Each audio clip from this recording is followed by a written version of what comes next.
নমস্কার বন্ধুরা, নিত্যদিনের রান্নায় আপনাদেরকে স্বাগত। আজ আমি নিয়ে এসেছি আপনাদের কাছে নতুন একটা রেসিপি। জানি রেসিপিটা নতুন নয়, কিন্তু আমার চ্যানেলে এটা নতুন, আর নতুন বন্ধুদের কাছেও এটা নতুন। আজ আমি নিয়ে এসেছি সিমুইয়ের পায়েসের রেসিপি। চলুন দেখতে থাকুন সিমুইয়ের পায়েসটা আমি কেমনভাবে বানাই। দেখুন, কড়াটা গরম হয়ে গেছে। আমি গ্যাসের ওভেনটা জ্বালিয়ে কড়াটাকে বসিয়ে দিয়েছিলাম। সিমুইটা এর মধ্যে দিয়ে দিয়েছি। আসলে কি বলুন তো, আমার ছেলে সিমুই পায়েস খেতে খুব ভালোবাসে। আজ আমি বাড়ি আসার পর আমার ছেলে বলছে, মা আজকে তো বৃষ্টি হয়েছে, ওয়েদারটা বেশ ঠান্ডাই আছে, মা আজকে একটু পায়েস বানাও। তো আমি বললাম ঠিক আছে, সিমুই কি আছে বাড়ির মধ্যে? যদি আছে তাহলে দেখছি, যদি থাকে তাহলে বানিয়ে দেবো। দেখলাম যে আছে সিমুইটা। ঠিক আছে, অনেক দিন ধরে আনাও হয়ে গেছে, বানিয়ে দিই। আর বানাচ্ছি যখন, তখন আমার পরিবার আপনারা, অতএব আপনাদের সাথে এটা শেয়ার না করে থাকি করে বলুন, তাই আপনাদের সাথে এটা শেয়ার করতে আসলাম। জানি অনেকেই বলবেন যে সিমুই পায়েস আমরা অনেকেই বানাতে জানি, কিন্তু যারা আমার নতুন বন্ধু আছেন, যারা বাড়ির বাইরে থাকেন, এটা তাদের জন্য কিন্তু খুব হেল্পফুল হয়। তারা বাড়ির বাইরে থাকে, এরপরে বৃষ্টি হলে দোকানদানি বন্ধ থাকতে পারে। তখন কি হলো, যদি এটা বাড়ির মধ্যে থাকে, তখন একটু বানিয়ে নিয়ে তারা খেতে পারবে। হয়তো রুটির দোকান খোলা আছে, রুটি কিনে নিয়ে চলে আসলো আর পায়েসটা বানিয়ে নিল, ব্যাস দারুণভাবে তাদের পেটও ভরে যাবে আর ভালো থাকবে, আর মায়েরা শান্তিও পাবে। দেখুন, আমি এটাকে ভালো করে ভেজে নিচ্ছি। আপনারাও এটাকে খুব সুন্দর করে ভেজে নেবেন। দেখুন, এই সময় আমি এর মধ্যে ঘি দিয়ে দেবো। দেখুন, ঘি দিয়ে আমি এটাকে খুব সুন্দর করে ভেজে নিয়েছি। এরপর এটাকে আমি সরিয়ে রাখলাম।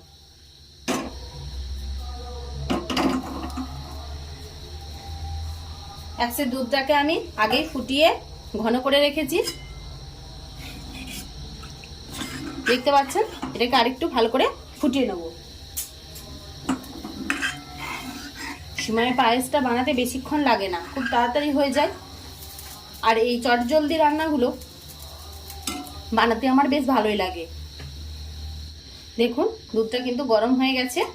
আমি এই সময় দুটো এলাচকে ফাটিয়ে এই দুধের মধ্যে দিয়ে দিচ্ছি। আর এলাচের মিষ্টি গন্ধটা আমার খুব ভালো লাগে। যদি আপনাদের ভালো লাগে তাহলে দেবেন, দিলে কিন্তু খুব সুন্দর গন্ধ আসে। যদি না দিতে চান, এটা নাও দিতে পারেন।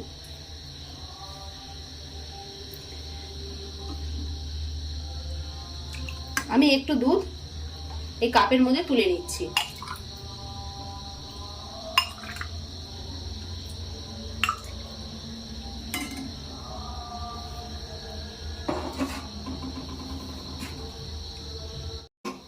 এই দুধের মধ্যে আমি ভাজা সিমুইটাকে দিয়ে দিচ্ছি।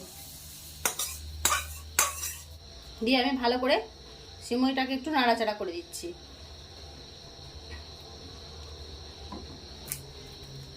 10 টাকার যে কোনো দুধের প্যাকেট কিনে নিয়ে আসবেন। আমি আমুল দুধটা দিচ্ছি।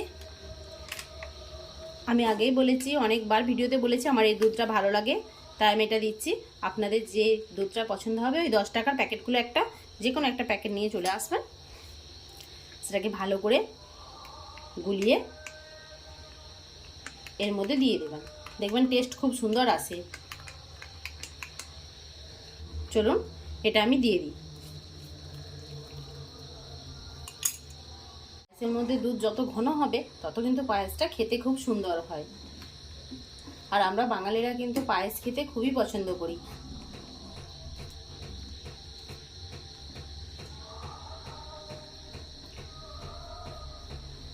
আর আমার চ্যানেলে বাদশাভোগ চালের পায়েসের রেসিপি দেয়া আছে।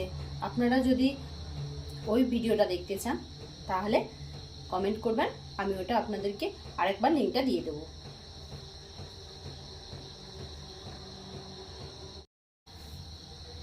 দেখুন, খুব সুন্দর ফুটছে।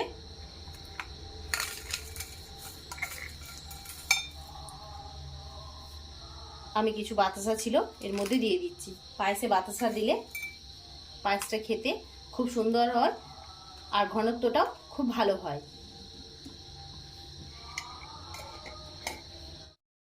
আর অল্প পরিমাণে আমি চিনি দিচ্ছি, কারণ আজকে আমার কাছে বাতাসা আর বেশি ছিল না। যে যেমন মিষ্টি পছন্দ করেন সে সেই মতো মিষ্টিটা দেখে বুঝে দেবেন। আমরা মিষ্টি খুব একটা বেশি খাই না, তাই এই পরিমাণে মিষ্টিটা দিলাম। কিছু ড্রাই ফ্রুট ছিল, আমি সেগুলো এর মধ্যে দিয়ে দিচ্ছি।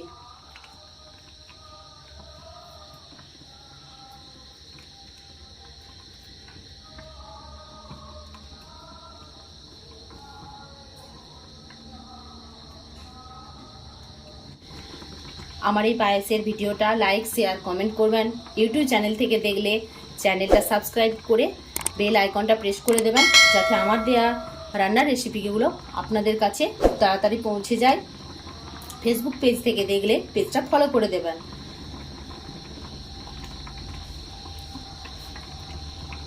আর এরকমভাবে পায়েসটা বানিয়ে খেয়ে বলবেন কেমন হয়েছে, কমেন্টে অবশ্যই জানাবেন। সবাই সুস্থ থাকবেন, ভালো থাকবেন, নিজেদের খেয়াল রাখবেন। আবার আপনাদের সাথে দেখা হবে নতুন একটা রেসিপির সাথে। আজ তাহলে আসি।